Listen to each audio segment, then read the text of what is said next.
Le cri d'Élodie déchira le silence feutré du couloir. Ses jambes vacillèrent, et le plateau d'argent qu'elle portait s'écrasa au sol, répandant verre de champagne et petits fours dans un chaos scintillant. Devant elle, la porte entr'ouverte de la suite 412 révélait une scène qu'aucune imagination n'aurait pu anticiper. Son mari, Julien, gisait inerte sur le lit, une femme inconnue à ses côtés, tous deux figés dans une mort aussi brutale qu'inexplicable. Élodie, 28 ans, serveuse au prestigieux hôtel de la Lumière à Paris, sentit son cœur se briser en 1000 éclats. Julien, son mari depuis 5 ans, l'homme qu'elle avait aimé malgré ses absences répétées, ses silences, ses secrets.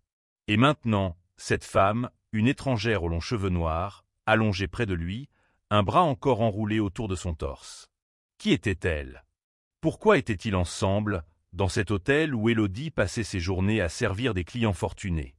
La jeune femme tituba, son souffle court, incapable de détacher ses yeux de la scène.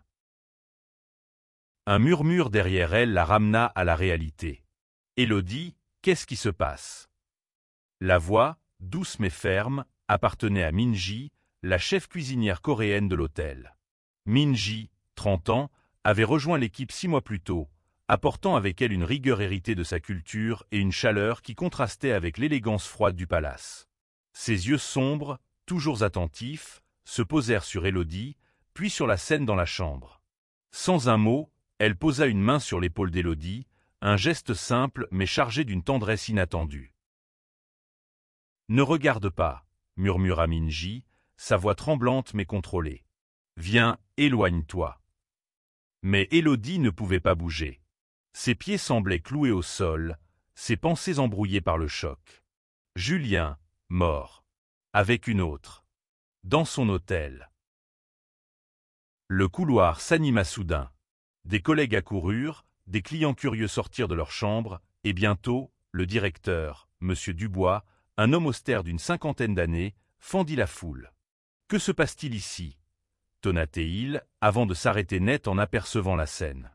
Il blêmit, puis se tourna vers Élodie. « Madame Leroux, expliquez-vous. » Élodie ouvrit la bouche, mais aucun son n'en sortit.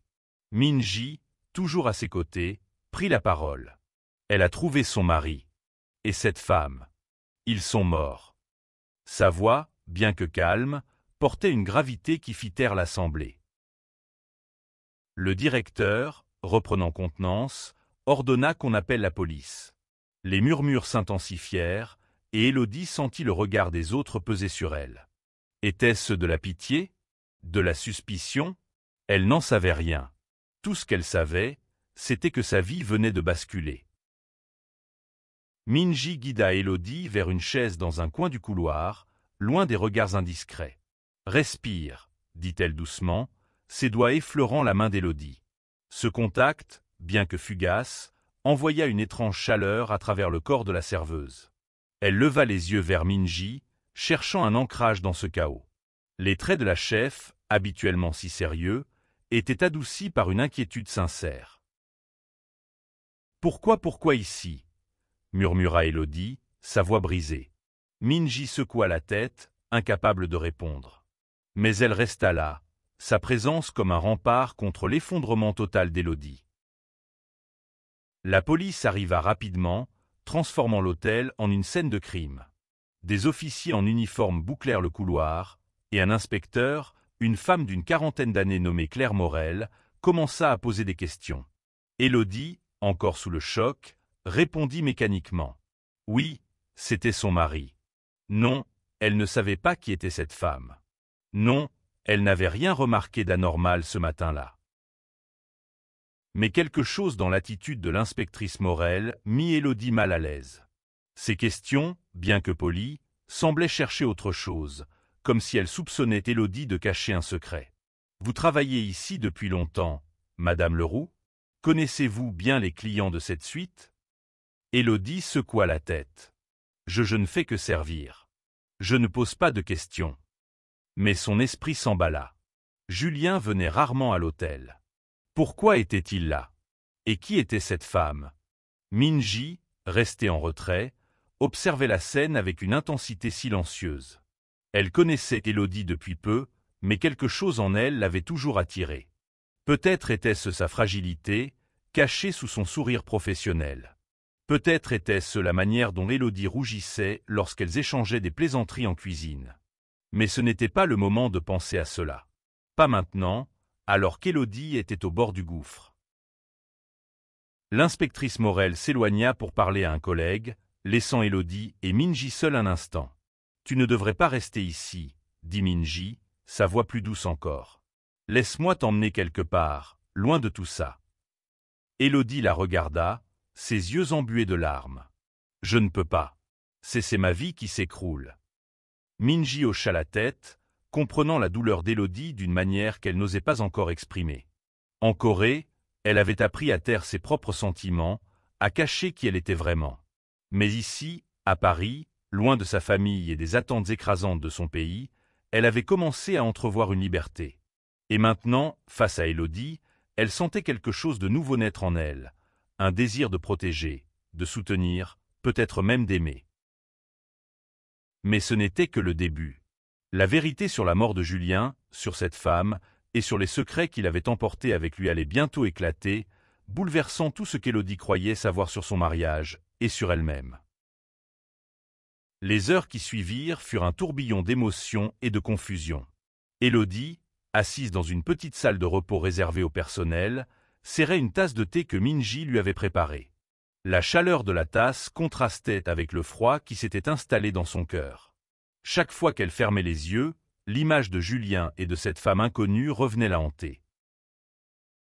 Minji, toujours à ses côtés, semblait hésiter à parler. Elle s'assit en face d'Élodie, ses mains croisées sur la table, son regard fixé sur la serveuse. « Tu veux que je reste ?» demanda-t-elle finalement, sa voix teintée d'une prudence qui trahissait son propre tumulte intérieur. Élodie hocha la tête sans un mot.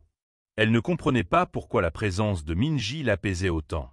Depuis son arrivée à l'hôtel, la chef coréenne avait toujours été une énigme. Professionnelle, réservée, mais avec une intensité dans ses gestes, comme si chaque plat qu'elle préparait portait une part de son âme. Élodie, elle, avait toujours été fascinée par cette passion, même si elle n'avait jamais osé l'admettre. L'inspectrice Morel entra dans la pièce, un carnet à la main. « Madame Leroux, nous devons parler. » Son ton était neutre, mais ses yeux scrutaient Élodie avec une insistance qui la fit frissonner. « Nous avons identifié la femme. Elle s'appelait Sophie Martin, 32 ans. Une avocate parisienne. Connaissez-vous ce nom ?» Élodie secoua la tête, la gorge nouée. « Non, jamais entendu parler d'elle. » L'inspectrice plissa les yeux. « Votre mari ne vous a jamais mentionné une avocate? Peut-être une amie, une collègue ?» « Non, » répondit Élodie, plus fermement cette fois. Julien travaillait dans la finance. Il ne parlait pas beaucoup de son travail.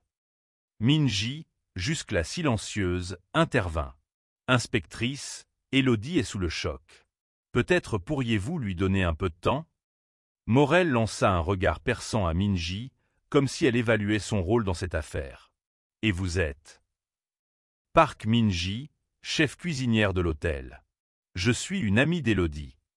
Le mot « amie » sembla résonner dans la pièce, chargé d'une ambiguïté que ni Élodie ni Minji n'osèrent clarifier.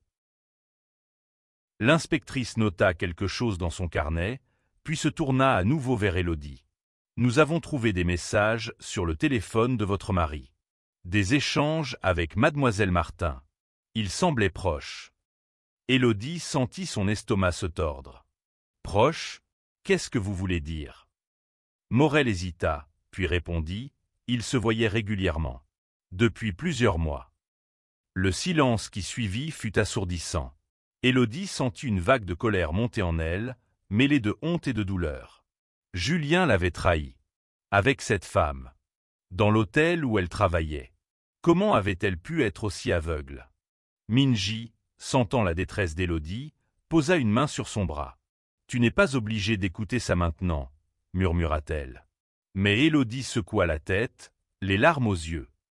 « Continuez, » dit-elle à l'inspectrice, sa voix tremblante mais déterminée. « Qu'est-ce que vous avez trouvé d'autre ?» Morel soupira. « Pour l'instant, la cause de la mort n'est pas claire. Pas de blessure visible, pas de signe de lutte. Nous attendons les résultats de l'autopsie. Mais, elle marqua une pause, pesant ses mots. Nous avons trouvé des traces d'une substance dans leur verre. Peut-être un poison. Un poison? Répéta Élodie, abasourdie. Vous pensez qu'ils ont été assassinés?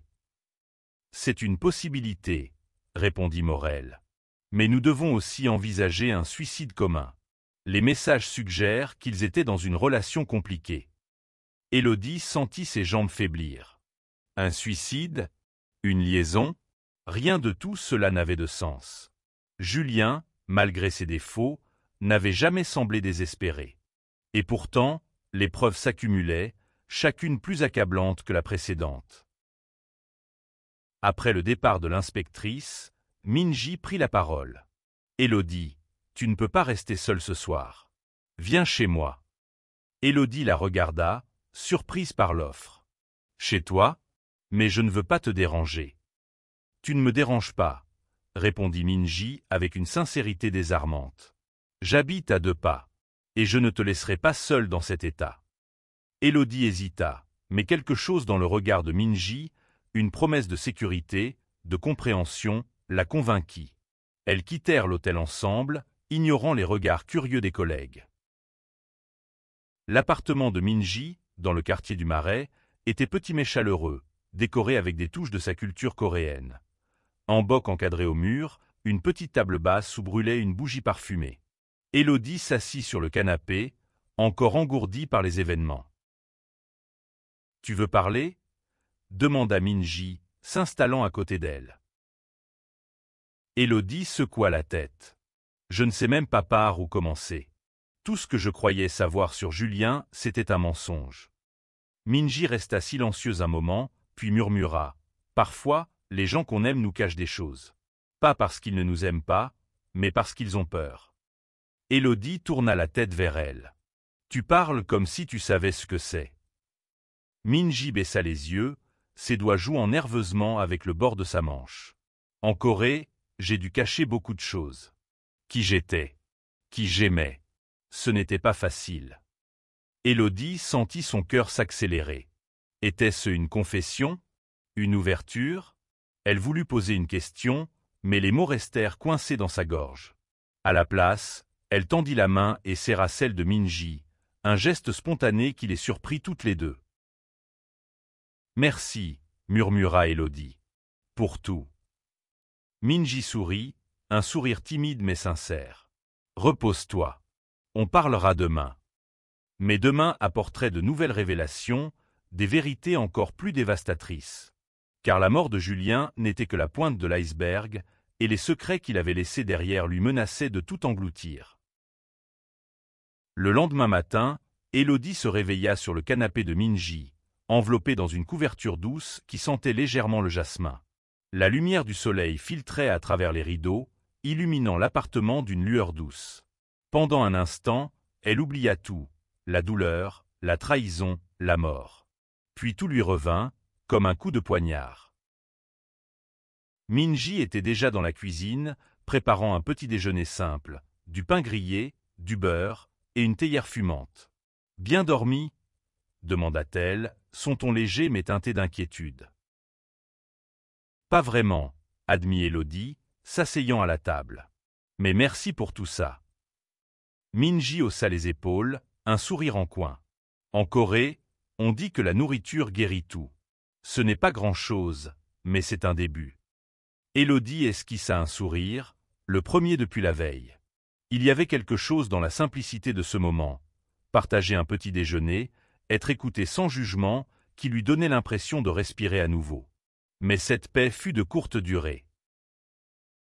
Son téléphone vibra sur la table. Un message de l'inspectrice Morel. « Venez à l'hôtel à 10 heures. Nous avons des nouvelles. » Élodie sentit son estomac se nouer. « Ils veulent me voir, » murmura-t-elle, montrant le message à Minji. « Je viens avec toi, » répondit celle-ci sans hésiter. « Tu ne traverses pas ça toute seule. » À l'hôtel de la Lumière, l'atmosphère était encore plus lourde que la veille. Les clients chuchotaient, les employés évitaient le regard d'Élodie, et l'inspectrice Morel les attendait dans une salle de réunion privée. À ses côtés se tenait un homme en costume, un légiste, supposa Élodie. Madame Leroux, commença Morel, les résultats préliminaires de l'autopsie sont arrivés. Votre mari et mademoiselle Martin sont morts d'un empoisonnement. Une substance rare, indétectable à l'œil nu. Élodie sentit son sang se glacer. Vous voulez dire quelqu'un les a tués?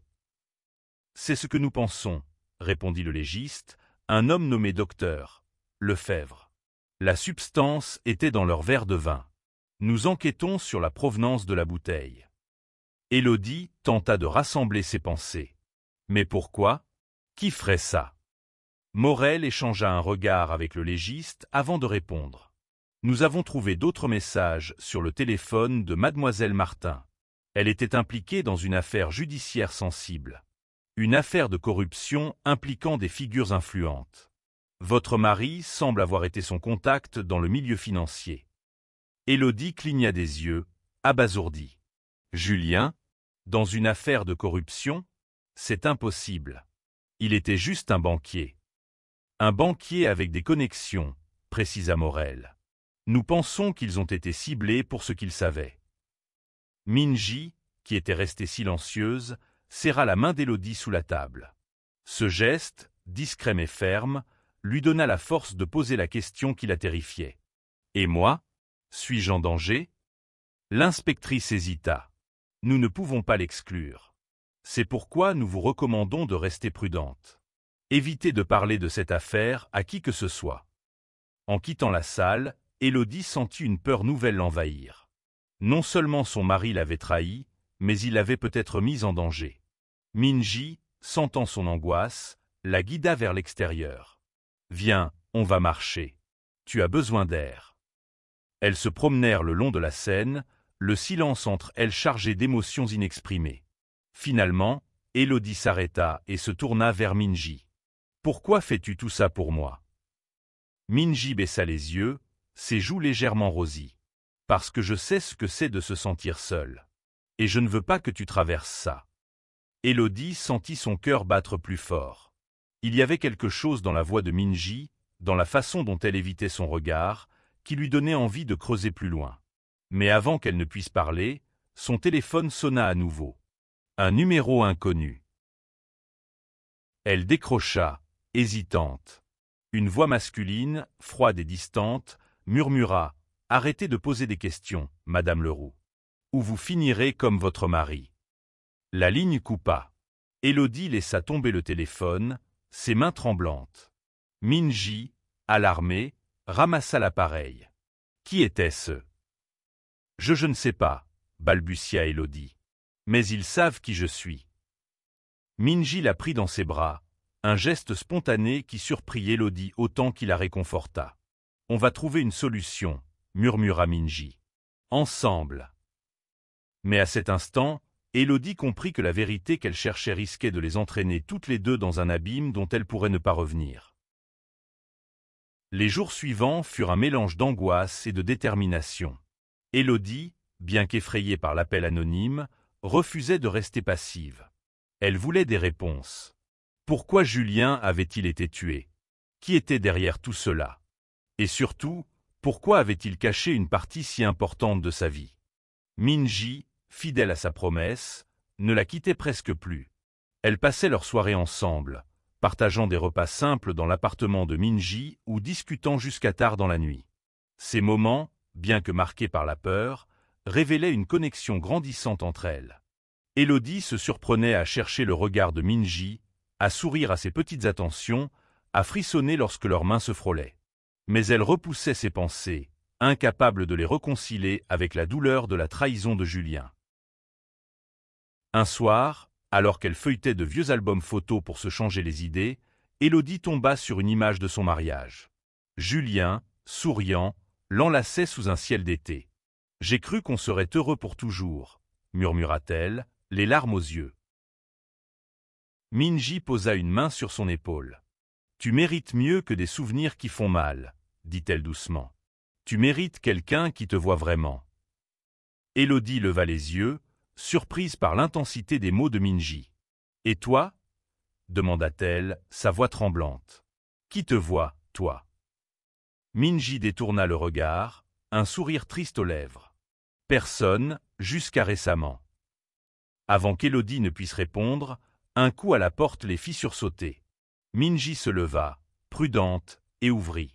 C'était un collègue de l'hôtel, Antoine, un barman jovial d'une trentaine d'années. « Élodie, j'ai trouvé quelque chose, » dit-il, essoufflé. Dans les registres de l'hôtel. Une réservation bizarre, faite au nom de Julien, mais payée par quelqu'un d'autre. Élodie fronça les sourcils. Quelqu'un d'autre? Qui? Antoine tendit une feuille imprimée. Une entreprise. Aurum Capital. Ça te dit quelque chose? Élodie secoua la tête, mais son esprit s'emballa. Julien travaillait pour une banque, pas pour une entreprise appelée Aurum Capital. Était-ce lié à l'affaire de corruption mentionnée par l'inspectrice? Minji, qui lisait par-dessus son épaule, murmura « On devrait creuser », mais discrètement. Le lendemain, Élodie et Minji décidèrent de fouiller les dossiers de l'hôtel. Avec l'aide d'Antoine, elles accédèrent au système de réservation après les heures de travail. Ce qu'elles découvrirent les laissa sans voix. Julien avait réservé la suite 412 à plusieurs reprises au cours des 6 derniers mois, toujours sous un faux nom et toujours payé par Aurum Capital. « Il me mentait depuis tout ce temps, » murmura Élodie, le cœur lourd. Minji posa une main sur la sienne. « Ce n'est pas ta faute. Il t'a caché des choses, mais ça ne dit rien sur qui tu es. » Élodie voulut répondre, mais un bruit dans le couloir les interrompit. Elles éteignirent l'écran et se cachèrent derrière un bureau. Des pas lourds résonnèrent, suivis d'une voix grave. « Vérifiez tout. Elle ne doit pas trouver les dossiers. » Élodie sentit son sang se glacer. Minji, les yeux écarquillés, lui fit signe de rester silencieuse. Les pas s'éloignèrent, mais la peur resta. Quelqu'un savait qu'elle cherchait. Quelqu'un les surveillait. De retour chez Minji, Élodie craqua. « Je ne peux pas continuer comme ça, » sanglota-t-elle. « J'ai peur, Minji. Et si on nous fait du mal ?» Minji s'agenouilla devant elle, prenant son visage entre ses mains. « Je ne laisserai rien t'arriver, » dit-elle avec une ferveur qui fit battre le cœur d'Élodie. « Je te le promets. » Dans un élan, Élodie se pencha et embrassa Minji. Ce fut un baiser bref, impulsif, mais chargé d'une émotion qu'aucune des deux ne pouvait plus ignorer. Lorsqu'elles se séparèrent, elles se regardèrent, essoufflées, conscientes que quelque chose avait changé.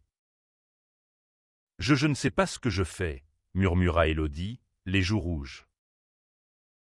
Minji sourit, un mélange de timidité et de détermination dans les yeux. « Moi non plus. Mais je sais que je veux être là, avec toi. » Mais leur moment de vérité fut interrompu par un nouveau message sur le téléphone d'Élodie. Une photo, envoyée par un numéro inconnu. Une photo d'elles deux, prise à leur insu, dans le couloir de l'hôtel. Dessous, un seul mot, arrêté. La photo les hantait. Élodie et Minji passèrent la nuit à analyser chaque détail, cherchant un indice sur qui les surveillait. La peur s'était installée, mais elle avait aussi renforcé leur lien. Élodie, pour la première fois depuis la mort de Julien, sentait une lueur d'espoir, pas seulement pour découvrir la vérité, mais pour ce qu'elle commençait à ressentir pour Minji. Le lendemain, elles décidèrent de confronter l'inspectrice Morel. Élodie lui montra la photo et raconta l'appel menaçant. Morel fronça les sourcils. « Vous auriez dû m'en parler tout de suite, » dit-elle, visiblement contrariée. « Cela confirme que l'affaire est plus vaste que nous le pensions. Aurum Capital est une façade. Une entreprise liée à des activités illégales, blanchiment d'argent, trafic d'influence. Votre mari et Sophie Martin étaient impliqués, volontairement ou non. » Élodie sentit la colère monter. « Vous dites que Julien était un criminel. » « Pas nécessairement, » répondit Morel. « Il était peut-être sous pression. Mais quelqu'un voulait les faire taire. Et maintenant, ils savent que vous posez des questions. » Minji intervint. « Que pouvons-nous faire? Nous ne pouvons pas juste attendre qu'ils viennent pour nous. » Morel soupira. « Restez discrète. Je vais placer une surveillance autour de vous.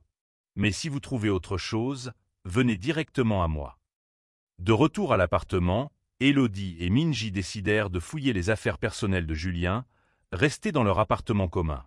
Élodie n'y était pas retournée depuis la tragédie, mais elle savait qu'il gardait des documents dans un petit coffre. En ouvrant la porte de l'appartement, Élodie fut submergée par les souvenirs. Les photos sur les murs, les meubles qu'ils avaient choisis ensemble. Tout semblait appartenir à une autre vie. Minji, sentant son malaise, resta près d'elle, une présence silencieuse mais rassurante. Dans le coffre, elles trouvèrent une clé USB et un carnet rempli de notes codées. Élodie, les mains tremblantes, inséra la clé dans son ordinateur. Les fichiers révélaient des transactions financières, des noms, des dates. L'un des noms revenait sans cesse, Monsieur Dubois. Élodie écarquilla les yeux. Dubois, comme le directeur de l'hôtel. Minji hocha la tête, grave. Ça explique pourquoi il était si nerveux le jour du meurtre. Il sait quelque chose. Elles décidèrent de confronter Dubois, mais avec prudence. Le lendemain, à l'hôtel, elles le trouvèrent dans son bureau. L'homme, habituellement si composé, sembla mal à l'aise en les voyant. « Élodie, vous devriez être en congé, » dit-il, évitant son regard. « Monsieur Dubois, » commença Élodie, « nous savons que vous êtes lié à Aurum Capital. Et à mon mari. » Le visage de Dubois se décomposa. « Vous ne savez pas de quoi vous parlez, » balbutia-t-il. « Sortez d'ici, ou je vous fais licencier. » Minji s'avança, son ton glacial. « Si vous ne parlez pas, nous irons à la police avec ce que nous avons trouvé. » Dubois s'effondra dans son fauteuil, le visage blême. « Je ne voulais pas être impliqué. Ils m'ont forcé. Aurum Capital, ils contrôlent tout. Julien et Sophie menaçaient de tout révéler. Ils voulaient arrêter. Et vous les avez laissés mourir, » cria Élodie, les larmes aux yeux. « Je n'ai rien fait, » protesta Dubois. « Mais quelqu'un à l'hôtel a dû agir. Je ne sais pas qui. » En quittant le bureau, Élodie était à bout. Minji la prit dans ses bras, la serrant fort. « On est proche, » murmura-t-elle. « On va trouver la vérité. » Mais cette nuit-là, alors qu'elle dormait chez Minji, un bruit de verre brisé les réveilla. Quelqu'un était entré. Élodie et Minji se figèrent, le cœur battant. Le bruit venait de la cuisine. Minji attrapa un couteau sur la table de nuit, faisant signe à Élodie de rester derrière elle. Elles avancèrent lentement, l'obscurité de l'appartement amplifiant chaque craquement. Dans la cuisine, une silhouette encapuchonnée fouillait les tiroirs. Avant que Minji ne puisse agir, l'intrus se retourna, un pistolet à la main. « Donnez-moi la clé USB », grogna-t-il, sa voix étouffée par un masque. Élodie, paralysée, sentit Minji se tendre à ses côtés. « On ne l'a pas ici », répondit Minji, sa voix ferme malgré la peur. L'homme pointa son arme sur Élodie. « Ne jouez pas avec moi. Je sais que vous l'avez. » Dans un élan de courage, Élodie s'avança. « Si vous nous tuez, vous ne la trouverez jamais. » L'intrus hésita, puis un bruit de sirène au loin le fit paniquer. Il jura et s'enfuit par la fenêtre brisée, disparaissant dans la nuit. Les deux femmes s'effondrèrent, tremblantes. « Il faut donner la clé à la police, » dit Élodie, la voix brisée. « C'est trop dangereux. » Minji hocha la tête, mais son regard était hanté. Et si la police est compromise? On ne sait pas qui est impliqué. Elles passèrent la nuit à barricader l'appartement, incapables de dormir. Au matin, elles décidèrent de décoder les notes du carnet de Julien. Avec l'aide d'un ami de Minji, un informaticien coréen vivant à Paris, elles découvrirent que les notes détaillaient un plan pour exposer Aurum Capital. Julien et Sophie avaient rassemblé des preuves contre l'entreprise, mais quelqu'un les avait trahis. L'ami de Minji, Jehoon, trouva un autre fichier caché sur la clé USB, une vidéo. Dans celle-ci, Julien, visiblement nerveux, parlait face à la caméra. « Si vous regardez ceci, c'est que je suis mort. Élodie, je suis désolé. Je n'ai jamais voulu te faire du mal. Sophie et moi nous essayons de faire ce qui est juste. Aurum Capital doit être arrêté. » Élodie éclata en sanglots. Julien l'avait trahi, oui, mais pas comme elle l'avait cru. Il n'avait pas eu une liaison avec Sophie. Ils étaient partenaires dans une croisade contre la corruption. Minji, émue, serra Élodie dans ses bras. « Il t'aimait, » murmura-t-elle. À sa manière. Élodie hocha la tête, les larmes coulant sur ses joues. Mais maintenant, c'est à nous de finir ce qu'il a commencé. Elles décidèrent de transmettre la vidéo à un journaliste d'investigation, un contact de Jehoun. Mais avant qu'elles ne puissent agir, l'inspectrice Morel les convoqua à nouveau. « Nous avons arrêté Dubois », annonça-t-elle. Il a avoué avoir fourni la bouteille empoisonnée, sous la contrainte de Rome Capital. Mais il jure qu'il ne sait pas qui a donné l'ordre. Élodie sentit un mélange de soulagement et de frustration. Ils avaient un coupable, mais le véritable cerveau restait dans l'ombre. Ce soir-là, chez Minji, Élodie prit une décision. « Je veux aller jusqu'au bout, » dit-elle. « Pour Julien, pour Sophie, et pour nous. » Minji la regarda, les yeux brillants. « Nous ?» Élodie rougit, mais ne détourna pas le regard. « Oui, toi et moi. Je ne sais pas ce que ça veut dire, mais je sais que je ne veux pas te perdre. » Minji sourit, et cette fois, ce fut elle qui l'embrassa. Un baiser doux, mais chargé de promesses.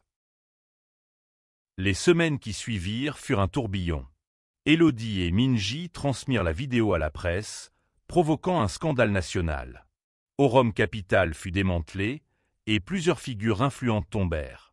L'inspectrice Morel, grâce aux preuves fournies, arrêta le véritable commanditaire, un homme d'affaires parisien qui avait tout orchestré pour protéger ses intérêts. Élodie, enfin libérée du poids de la vérité, commença à reconstruire sa vie. Mais la plus grande révélation n'était pas liée à Julien ou à l'enquête. C'était ce qu'elle ressentait pour Minji. Un soir, sur un pont surplombant la Seine, Élodie prit la main de Minji. « Je ne sais pas où tout ça nous mène, » dit-elle, sa voix tremblante mais sincère. « Mais je veux essayer. Avec toi. » Minji, les yeux brillants, serra sa main en retour. « En Corée, j'ai appris à cacher qui j'étais. Mais ici, avec toi je me sens libre. » Elles s'embrassèrent sous les étoiles, conscientes que leur chemin ne serait pas facile. La société, leur famille, leurs propres doutes, tout cela serait un défi. Mais elles étaient prêtes à l'affronter, ensemble. L'hôtel, jadis théâtre d'une tragédie, devint un symbole de leur résilience. Élodie quitta son poste de serveuse pour poursuivre une formation en gestion hôtelière, tandis que Minji ouvrit son propre restaurant, un lieu où la cuisine coréenne et française se mêlaient, tout comme leur vie. Leur amour, né dans la douleur et le chaos, était devenu leur force. Et dans chaque regard, chaque sourire, elles trouvaient un sens nouveau à leur existence. Un amour qui, contre toute attente, avait triomphé.